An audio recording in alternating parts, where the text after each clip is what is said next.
Let me tell you something that nobody in your life has had the courage to say to your face. The things you're spending your money on right now, today, are the exact reason you will still be broke in 10 years. Not bad luck, not the economy, not your boss. You. The choices you're making with your capital right now are quietly destroying any chance you have at real financial freedom. And I'm not going to sugarcoat it, because sugarcoating is for people who don't respect you. I do. So let's talk. I've built companies. I've destroyed companies. I've sat across the table from thousands of entrepreneurs, investors, and ordinary people trying to figure out money. And in all of that time, across all of those conversations, one pattern keeps showing up over and over and over again. People are pouring their hard-earned money into assets that feel like wealth, but function like quicksand. The more you put in, the deeper you sink. And by the time most people realize it, it's too late to course correct without serious pain. So here's my question for you, and I genuinely want to know. Drop it in the comments below. What's the one purchase you've made in the last 5 years that you truly believed would build your wealth? But looking back now, you're not so sure? Be honest. Nobody's judging. This is a safe place for financial reality checks. Tell me below. Now let's get into it. The first asset I want to talk about is the one that feels the most patriotic, the most emotionally satisfying, and the most socially celebrated: your home. I can already hear people clicking off. Stay with me. I'm not saying don't own a home. I'm saying stop treating your primary residence like it's an investment. It is not an investment. It is a liability with a very good marketing department. Here's the math that nobody shows you at the mortgage signing. You buy a house for $500,000. Over 30 years with interest, insurance, property taxes, maintenance, and the inevitable roof that needs replacing and the furnace that dies in February, you will spend, conservatively, close to $1.2 million on that $500,000 house. Now tell me, where's the investment? And yes, maybe the house is worth $800,000 by the time you're done. Great. You spent $1.2 million to make $800,000. I've seen better returns from a savings account. The wealthy don't make this mistake. The wealthy own real estate, but they own income-producing real estate. Properties that pay them, that generate cash flow, that work while they sleep. Your primary residence does none of that. It consumes. Every single month it takes money out of your pocket and gives you nothing back but a place to sleep, which is a fine reason to own a home. Stability, family, roots. But let's stop lying to ourselves about what it actually is financially. The next one is going to sting. New cars. And before you say it, yes, I own cars. Nice ones. But I own them now, after decades of building real wealth. I didn't buy a $60,000 truck when I was 28 years old trying to look like I had money. That's the difference nobody talks about. The average person buys things they can't afford to look like a version of success they haven't earned yet. That is not ambition. That is financial self-sabotage dressed up in leather seats. A new car loses somewhere between 15 and 25% of its value the moment you drive it off the lot. That's not a purchase. That's a controlled explosion of your net worth. And we don't just buy one. We finance them, which means we pay interest on a depreciating asset, which is frankly one of the most economically irrational things a human being can do. You are paying extra money for the privilege of owning something worth less every single day. Think about that. Really think about it. If you took the difference between a $60,000 car payment and a reliable $15,000 used vehicle, the delta, the gap, and you invested it consistently over 20 years at a reasonable market return, you would have hundreds of thousands of dollars, maybe more. Instead, you have a 4-year-old vehicle with 60,000 miles and a payment you're still making. This is not wealth. This is performance. And the audience watching that performance?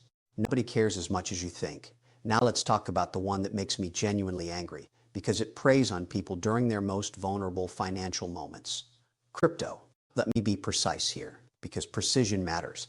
I'm not saying blockchain technology is worthless. I own Bitcoin. I've been public about that. But what I'm talking about is the speculative frenzy of altcoins, meme coins, and whatever new token some influencer is pushing this week with laser eyes and promises of generational wealth. That is not investing.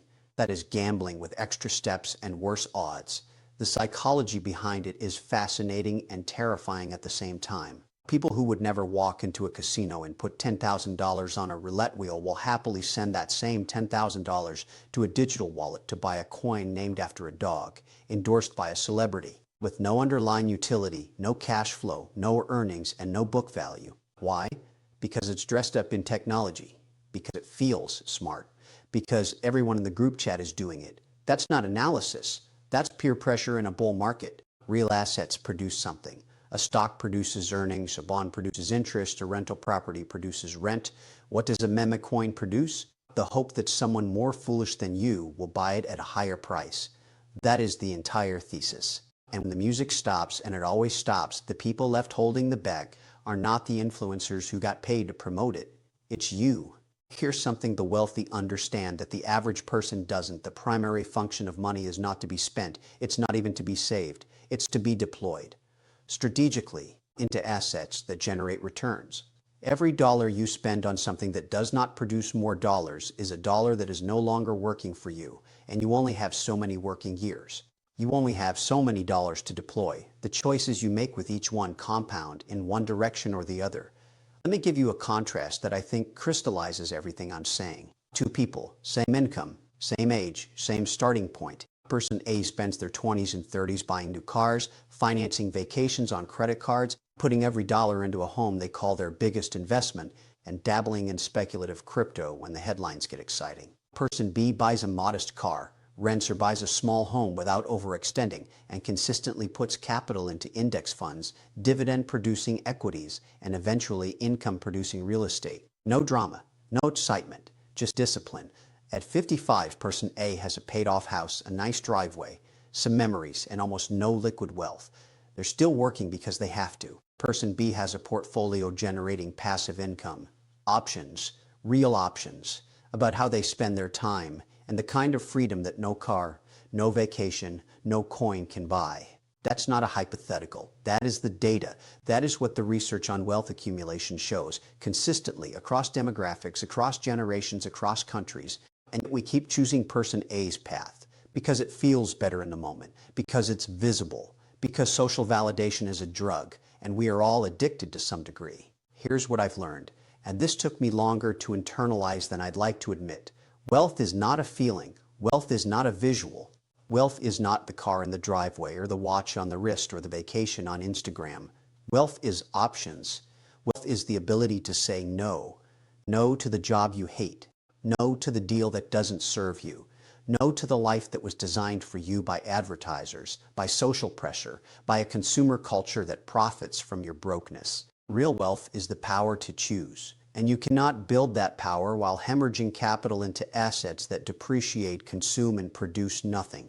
I want to be clear about something before I close this out, because I know how this kind of message can be received.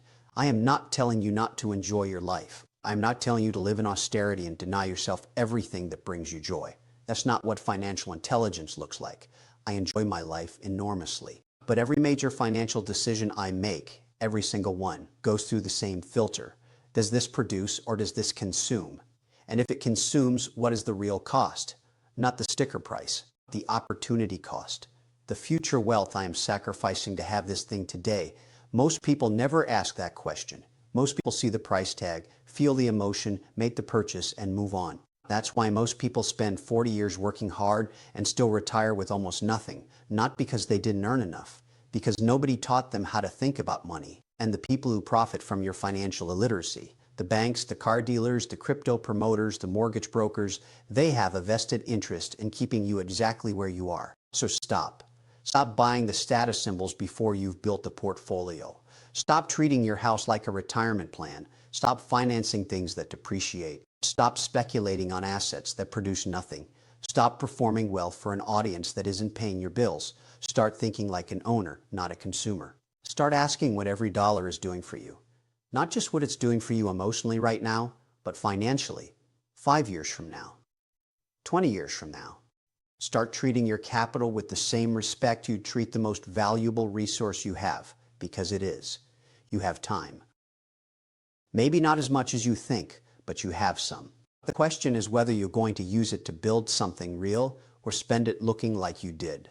That decision is yours. Make it wisely. And don't forget, drop your answer in the comments. What's the one purchase you wish you could take back? I read them. Let's talk.